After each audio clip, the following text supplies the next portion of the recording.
সবাইকে আমার নমস্কার দুর্গাপুজোর।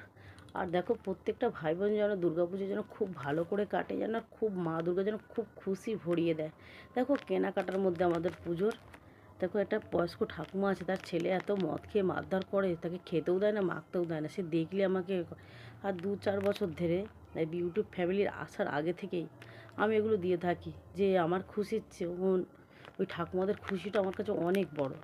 তো বলে ওই ঠাকুমার একটা, আর কাকু একটা চোখে দেখতে পায় না, তার একটা, আর একটা ঠাকুমা আছে তো খাটতেই পারে না, মানে তার কেউ নেই, তার একটা।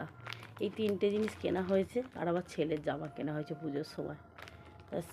এইগুলোই আমাদের কেনাকাটা পুজোর। তাই এগুলো না দেখাবো দেখাবো করে হচ্ছে না। তা আজ মানে মেশিনে কাজ টাজ নেই, বসে আছি, তাই আজকে দেখালাম বসে।